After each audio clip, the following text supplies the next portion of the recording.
নিবেদন শোনো গো প্রভু মোর এই নিবেদন তোমাকে ডাকি আমি বাঁচি যতক্ষণ তোমাকে ডাকি আমি বাঁচি যতক্ষণ আকাশের তারাগুলি মিটি মিটি হাসে জানিয়েরা তোমাকে শুধু ভালোবাসে আকাশের তারাগুলি মিটি মিটি হাসে জানিয়েরা তোমাকে শুধু ভালোবাসে এদের মনের মতো এদের মনের মতো করো আমার মন শোনো গো প্রভু মোর এই নিবেদন তোমাকে ডাকি আমি বাঁচি যতক্ষণ তোমাকে ডাকি আমি বাঁচি যতক্ষণ প্রবাহিত নদী নালা কুলু কুলু তানে তোমাকে ডাকে এরা শুধু মনে প্রাণে প্রবাহিত নদী নালা কুলু কুলু তানে তোমাকে ডাকে এরা শুধু মনে প্রাণে আমিও ডাকি জানো আমিও ডাকি জানো তাদেরই মতন শোনো গো প্রভু মোর এই নিবেদন তোমাকে ডাকি আমি বাঁচি যতক্ষণ তোমাকে ডাকি আমি বাঁচি যতক্ষণ জেগে জেগে শুনি রাতে কত পাখি ডাকে দুঃখ কি চিনে না তারা বড় সুখে থাকে জেগে জেগে শুনি রাতে কত পাখি ডাকে দুঃখ কি চিনে না তারা বড় সুখে থাকে সেই সুখে ভরে দাও সেই সুখে ভরে দাও আমার জীবন শোনো গো প্রভু মোর এই নিবেদন তোমাকে ডাকি আমি বাঁচি যতক্ষণ তোমাকে ডাকি আমি বাঁচি যতক্ষণ গাছে গাছে কত রঙে কত ফুল ফোটে ভ্রমরা সুবাস পে মধু নিতে ছোটে গাছে গাছে কত রঙে কত ফুল ফোটে ভ্রমরা সুবাস পে মধু নিতে ছোটে তোমার পানে যাতে তোমার পানে যেন ছোটে আমার মন শোনো গো প্রভু মোর এই নিবেদন তোমাকে ডাকি আমি বাঁচি যতক্ষণ তোমাকে ডাকি আমি বাঁচি যতক্ষণ শুধু তোমাকে ডাকি আমি বাঁচি যতক্ষণ।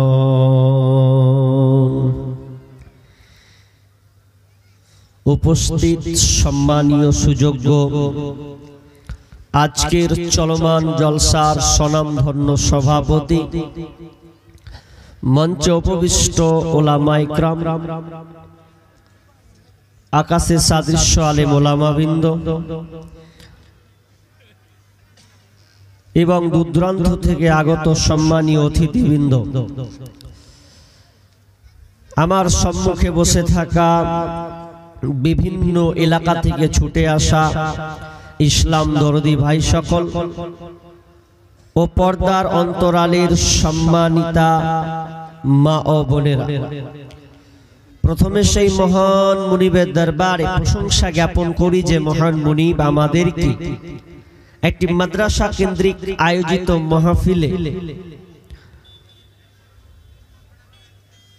কোরআন ও হাদিসের আলোচনা শোনা ও আমলের উদ্দেশ্যে যিনি আমাদেরকে আসার তৌফিক দান করেছেন, সে আল্লাহ সুবহানাহু ওয়া তাআলার শুকরিয়া আদায় করি, বলি আলহামদুলিল্লাহ।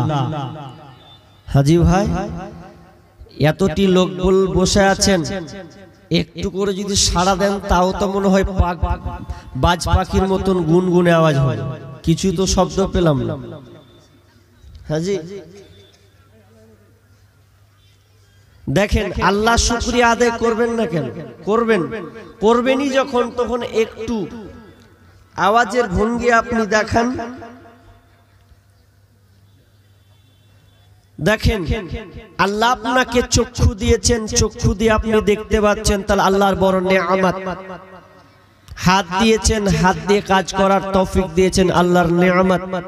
আপনি মুখ পেয়েছেন, পা দিয়েছে, পুরো বডি আল্লাহ আপনাকে সুস্থ রেখেছেন, তাই বলে আপনি বাড়ি ছেড়ে আপনি এখানে আসতে পেরেছেন।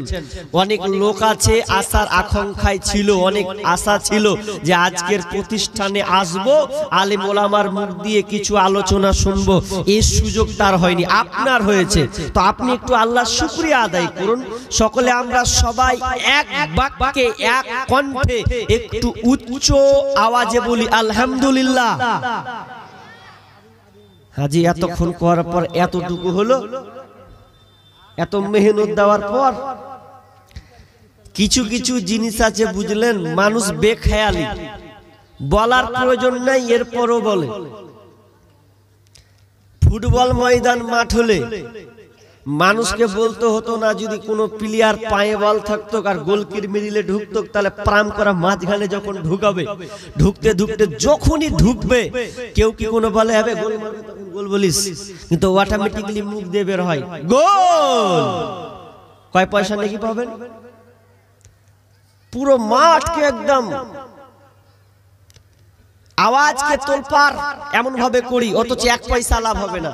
আর এতগুলো লোক বসে আছেন, আর ইমানি জাজবা, ইমানি চেতনা আপনাকে দেখাতে হবে। আমি বললাম শুকরিয়া কার করতে বলেছি? জি, আল্লাহর। আল্লাহর নাম লিত মানুষের মুখটা কেমন করছে গো। হাজি ভাই, আমরা কার শুকরিয়া করব? সবাই বলি আলহামদুলিল্লাহ। অতঃপর শান্তি বর্ষিত হোক সকল নবীদের উপর, বিশেষ করে আমাদের শেষ নবী জনাবে মুহাম্মদুর রাসূলুল্লাহ। আমরা সকলেই বলি সাল্লাল্লাহু আলাইহি ওয়াসাল্লাম। আমি লম্বা আলোচনা করব না, আমার পরে দুজন আরো আলোচক আছেন, নাকি বলো না, দুইজন আছেন। আর এটা হচ্ছে মাদ্রাসার কালেকশন, বুঝতেই পারছেন। তাহলে আমি দুটোকে কেন্দ্রবিন্দু রেখে আমি আলোচনা করব, তবে 1 ঘন্টা মতন আমি আপনাদের শোনাবো কিছু, আর কিছু আধা ঘন্টা আপনাদের কাছে চেয়ে নিব, যেটা আপনারা আশা আকাঙ্ক্ষা করে বসে আছেন। আচ্ছা, এরকম লোক আছেন কে কে দান দিবেন না? এরকম হাত উঠান তো, কোথাও আছে নাকি? তার মানে কেউ নেই বলো না, সবাই দান করবে আজকে, কেউ হাত তুলেনি, তাই তো? আল্লাহ আপনাদের কবুল করুক। আরে কেন দিবে না? এসেছি মাদ্রাসা জালসা, 5, 10, 20, 100 দিবে না তা হয়? আপনার যেটা অনুকূলে থাকে সেটা আপনি দিবেন ইনশাআল্লাহ। আল্লাহ আপনাদের কবুল করুক। আজকের আমার আলোচ্য বিষয় নতুন একটা বিষয়, দেখি কতদূর নিয়ে যেতে পারি। আজকে আমার এবছরের টপিক আলোচ্য বিষয় কবর। কবর সম্পর্কে আপনাদের সামনে সংক্ষিপ্ত কোরআন হাদিসের আলোকে বিবরণের চেষ্টা করব ইনশাআল্লাহুল আজিজ। মরার পরে পরে প্রথম মঞ্জিল, প্রথম স্তর, প্রথম জায়গা যেটা হবে তার নাম হচ্ছে কবর। আমরা পৃথিবীতে মানুষ ডিগ্রি অর্জন করি, যার যেটা ভালো লাগে, কেউ ডাক্তার, কেউ ইঞ্জিনিয়ার, কেউ প্রফেসর, কেউ উকিল, ব্যারিস্টার, কেউ আলেম, যার যেটা একটা নিয়তের উপরে আপনি টার্গেট করে আপনি একটা ডিগ্রি অর্জন করলেন। আপনি একটা বাড়ি গেলেন, বাড়িতে গিয়ে একটা মাস্টার মশাইয়ের ঘর দেখছেন, আহারে কত রকমের প্রাইজ পেয়েছে, পুরস্কার, এত ধন্য সব সাজিয়ে রেখেছে।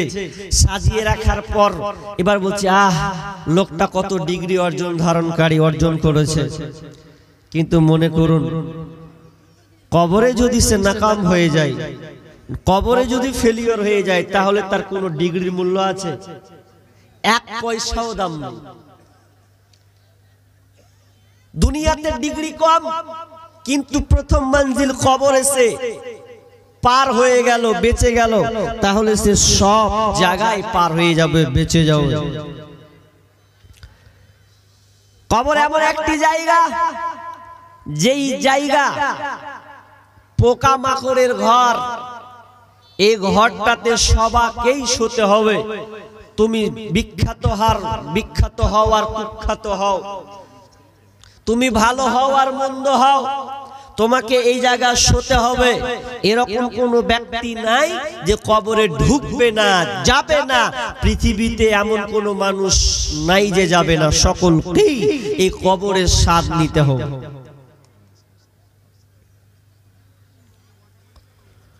কবরে তিনখানা প্রশ্ন হবে। এই তিনখানা প্রশ্নের উপরে ডিপেন্ড করবে তার বাকি জীবন। যদি সে কবরে সাকসেস হয়ে যায়, তিনখানা প্রশ্নের উত্তর যদি ভালোভাবে দিতে পারে, তাহলে সে সাকসেস, উত্তীর্ণ, পাস। যদি সে ফেলিওর হয়ে যায়, সব জায়গায় নাকাম। একজন ব্যক্তি এসে বাদশাহ হারুন রশিদকে বলছেন, বাদশাহ আপনার প্রাসাদ অট্টালিকা দেখতে খুব সুন্দর, এত ভালো চকঝক চকমক করছে, কিন্তু আপনার কবরখানা যদি সুন্দর হতো তাহলে কতই না ভালো হতো।